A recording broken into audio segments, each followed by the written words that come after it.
Hi, everybody. Ladies to the gentlemen, to the boys, to the girls, all over the world. Crying out. This is your host, your guy. He's here again. Yes, that's me, DLG Reppin. Yes, you know who I am by now. If you don't, DLG, Dele London Guna, Reppin, Romeo, Echo, Papa, Indigo, November. Yes, I'm here again.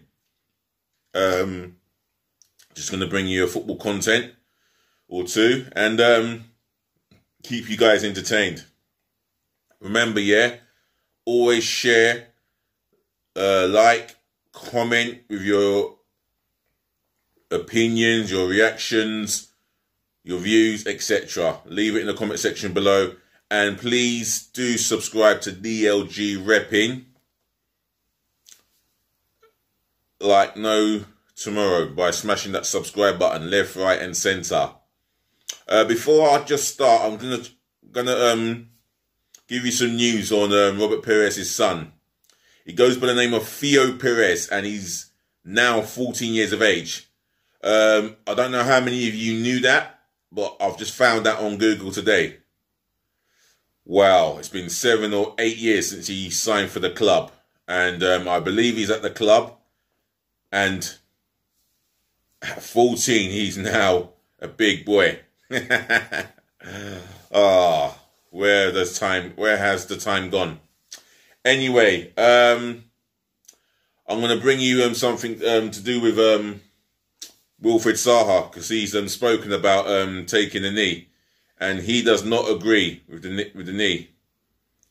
He feels that it's too degrading, and I'm going to read it here from a Sky News article. Wilfred Zaha to stop taking the knee as degrading gesture, no longer enough. Well, he has a point. Bear with me. And I'm going to read on here. Premier League footballer Wilfred Zaha says he will no longer take the knee as he believes the protest has lost its impact. Yeah, I'm starting to feel the same way, because I don't get the point of just taking the knee and nothing's being done socially on the media point of view and in society. Unless appropriate action is taken where the culprits are hit where it really hurts, then nothing's going to get done. Anyway, reading on, Crystal Palace star Wilfred Zaha said he felt taking a knee was degrading and suggested players stand tall in the fight to end racial inequality faced by black people.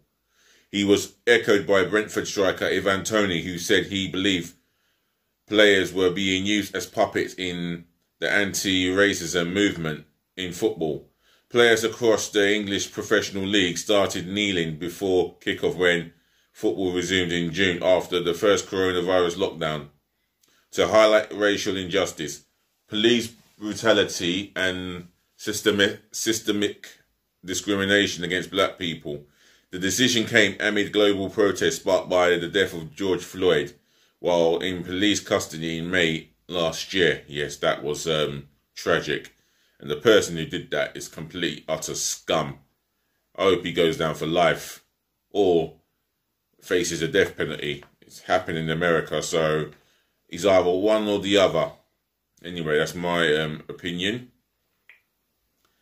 England manager Gareth Southgate believes the gesture is still hugely powerful and has not lost its message. Well, I tend to disagree here. You know, I don't agree with you, Mr. Southgate. I know you are our manager, but I don't tend to agree with you. It's not doing enough. In fact, it's not doing anything. But racist abuse of footballers on social media has been prevalent in recent weeks, with several teams, including Brentford last weekend, opting to no longer take a knee. Speaking to the Financial Times Business of Football Summit, Zaha said the gesture was no longer enough. The 28-year-old said, I have said before that I feel like taking a knee is degrading and stuff, because growing up, my parents just let me know that I should be proud to be black, no matter what, and I feel like we should just stand tall. I feel like taking the knee now is becoming, we do it before games, and even sometimes people forget that we have to do it before games. Trying to get the meaning behind it, it's becoming something that we just do now, and that's enough for me. I'm not going to take the knee. He said it straight up. He feels that it has no relevance at all, no bearings at all. It's meaningless. And you can clearly see it's meaningless to me as well. We're isolating ourselves. We're trying to say that we're equal, but we're isolating ourselves with these things that aren't even working anyway. So that's my stand on it. He also said he would not wear the Black Lives Matter slogan on his shirt, as it feels like it's a target. Sadly, yeah, there are some bigotry out there on social media, whether on society. It's still going on, and it's still happening. Maybe not out in the open as such, but it's still there. Premier League clubs' shirts carried the Black Lives Matter slogan during the restarted 2019-20 season, before being changed for this season to feature a patch promoting the league's own anti-discrimination campaign, No Room for Racism. Last week, Brentford FC decided to stop making the anti-racism gesture before games. Speaking about the move, the 24-year-old Tony said the gesture was allowing people at the top to rest on the subject, and that nothing has changed as a result. We have had a long discussion about that. We are not taking a knee, he told Sky Sports. Everyone has had their say, and everyone agrees. We have been taking the knee for however long now, and still nothing has changed. We are kind of being used as puppets. In my eyes, take the knee and the people at the top can rest for a while now. Which is pretty silly and pretty pointless. Nothing is changing. The punishments needs to be stronger. Exactly what I've just said earlier. Hit them where it really hurts. Otherwise, yeah, it just continues. You're going to do so much, and in a way, you have to get that helping hand. But it doesn't look like something's coming at the moment. So you have to push for that, and hopefully things change. All right, I've read as much as I have read now, and I'm going to read the last paragraph of this article. Taking the knee was popularized by San Francisco 49ers quarterback Colin Kaepernick in 2016, and was taken on by the Black Lives Matter movement, before the Premier League and EFL linked the gesture to their own anti-racism campaigns. Okay. For me, that's their outlook of the situation with the BLM movement. It just feels like it's not having an effect at all in society or within football or any sport, and it's just, you just feel that it's just falling on deaf ears in my eyes. That's the way I look at the situation. And if Wilfred Zaha wants to stand and put his hands up, then he's entitled to do that. He's entitled to do what he wants within reason. And he has got a good reason for that. Anyway, moving on to the next bit of the content. It's just my football. It's just it's just the football transfer talk. So I'm going to go into the gossip column in a bit, and I'm going to have a look around. Just bear with me. Where did I put the remote? Oh dear. Aha. Right. Spurs chairman Daniel Levy wants to wait until the end of the season before determining Jose Mourinho's fate as head coach. That's according to the ESPN. I wonder who's writing up this story here. I haven't heard any concrete news that Mourinho seems to be under pressure as any such. Argentina forward Sergio Aguero has admitted he has no idea whether this season will be his last at Manchester City. Barcelona and Argentina playmaker Lionel Messi has not decided where he will be playing next season, and his representatives have yet to hold talks with other clubs. ESPN again, writing up a story. Manager Ole Gunnar Solskjaer has confirmed he will hold talks with striker Edinson Cavani over extending his contract at Manchester United. Well, this is coming from Sky Sports, and I think they get the most accurate stories at the best of times.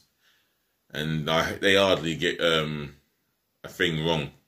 Chelsea coach Thomas Tuchel wants USA winger Christian Pulisic to remain at Stamford Bridge, but says no decisions have been made for the summer. London Evening Standard. Here's one for the Man United fans here.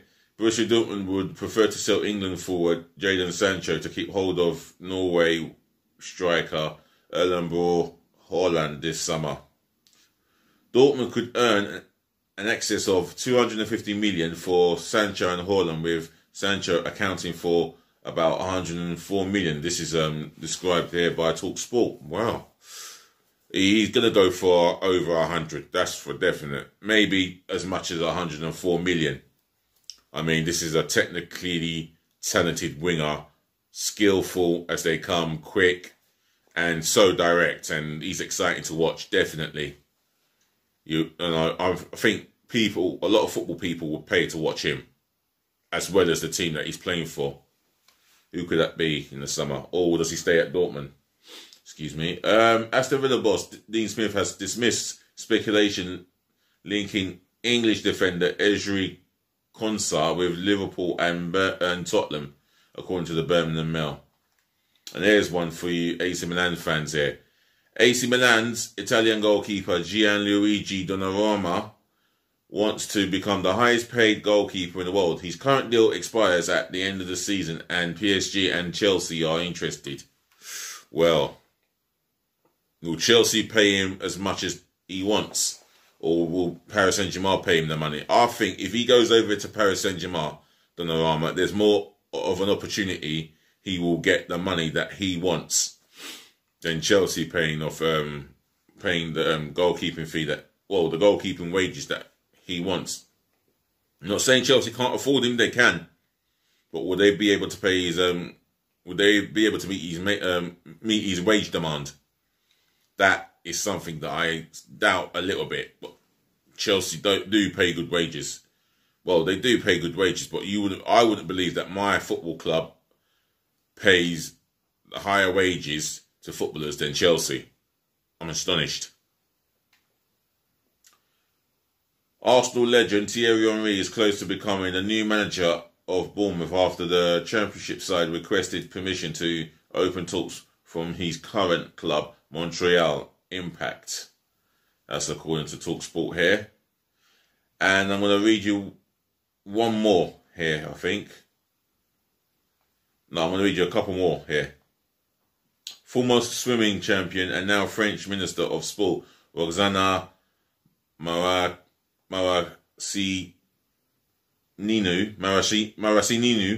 if I pronounced her name right, has urged France striker Kylian Mbappe to remain at Paris Saint-Germain amid continued links with Real Madrid and possibly Liverpool. But I see Real Madrid being the front runners here and the favourites to sign Mbappe and to get him to print his signature on the dotted line. That's my personal opinion on overall. And my word, that the pace is electrifying. He should be competing with Usain Bolt the way that he can sprint. One more, and It's from the Mail. The 13-year-old son of former Everton and England defender Phil Jagielka has signed. The son of Phil Jagielka has signed for Merseyside rivals Liverpool. Wow, I bet Daddy Jagielka is best pleased with that, or should I say, Senior Jagielka is best pleased with that. Oh, yeah, I don't think he's done it to upset his dad. I don't think he's done that. I think he's looked at the situation and feels that he could be part of this club's history. He's seen the history and he wants to be part of another blend of history that Liverpool could go on to continue for the foreseeable future. So I think that's prompted him to sign for Liverpool instead of Everton. Oh, bless him. I'm going to end it here and say, once again, ladies to the gentlemen, to the boys, to the girls, I thank you so much for watching. I thank you so much for listening. And I always thank you for tuning in as well as putting up with me. Do bear with me. I should be back this evening with another football content. Otherwise, if you were listening to the football content and you've got anything to say about Phil Jagielka's son, Mourinho in there, Mourinho and his future at Tottenham, depending on Daniel Levy, or Mbappe's advice from a sports minister from God knows, well, former swimmer and now sports minister, a lady called Maxim or Roxana. I'm gonna call her Roxana.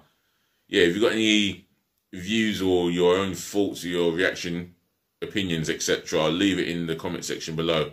Smash the thumbs up, like for me button, and let's avoid the thumbs down. And do remember to share and please subscribe to my channel. That's myself and I only, DLG Reppin. Subscribe to me, DLG Reppin, and I'll give you a shout out.